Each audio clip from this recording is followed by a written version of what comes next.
Well, I'm Paul Johnson. I'm 42 years old. I've lived in Tacoma practically my whole life. I'm born here, and I really love floating, and I've been doing it for the last 3 years almost here at Northwest Float Center. It's just been really, really helpful with me not stressing about things out of my control and finding a calm, a center. I kickbox at least 3 times a week, and it's huge for calming my muscles. Just makes me feel more together. It takes away the little strains and oddball pains that you're not sure where they came from, but they're there.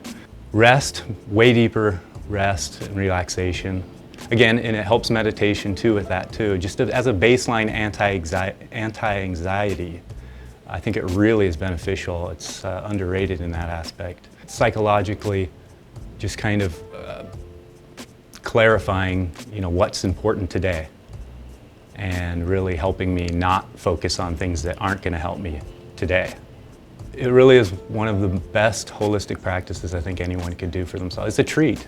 You're treating yourself, you're showing care for yourself in one of the best ways I know how. If you're an energy practitioner, one of my favorite things to do is I practice some Reiki on myself in the tank, and for me, it multiplies the effects.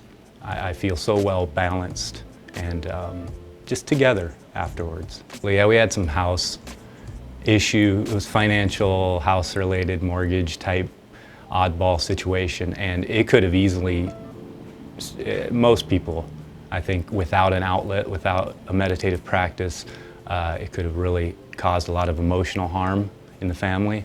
I know floating helped me through that. It was huge, and I'm just so grateful that I found it before all that happened.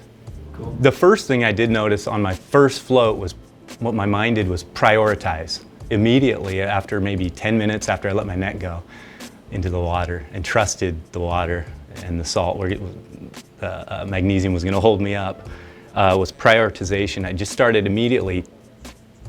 Instead of 7 things I had to do, it was, this is what's next, that's next, this is next.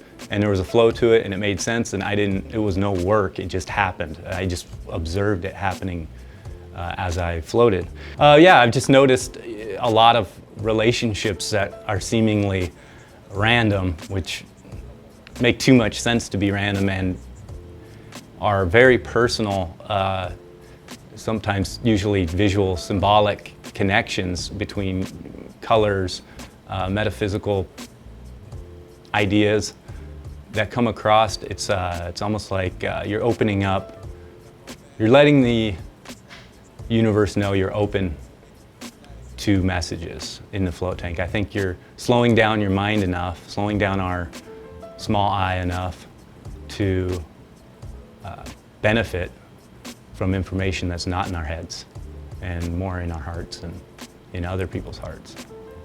Do you want to give yourself the best chance at happiness? That's my question. Because if you don't float. If you do, it's right here, it's not going anywhere. It's gonna be here a while. I know it is.